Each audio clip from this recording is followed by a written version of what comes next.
ভাই হাসিনা কেমন মানুষ? নষ্ট হয়ে গেছে। আওয়ামী লীগের এত দায়িত্ব নিয়েছেন কিসের জন্য? বঙ্গবন্ধুর কন্যাকে হত্যা করার জন্য। তাহলে তো আপনার ক্ষমতা থাকবে না। আর রাজনীতি করব না।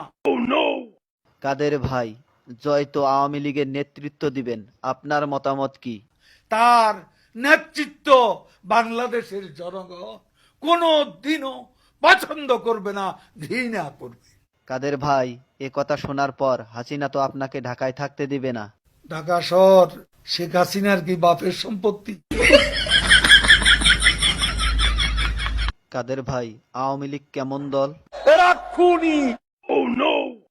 আপনার কাছে শহীদ জিয়া কেমন ছিলেন? সে মহানায়ক, মহাবীর। আপনার দৃষ্টিতে মৌলানা নিজামী কেমন মানুষ ছিলেন? এত সৎ মানুষ রাজনীতিতে, এমন এত পরিশ্রমী মানুষ আর একজনও আসে নাই। সত্য কথা বলার জন্য আপনাকে অনেক অনেক ধন্যবাদ।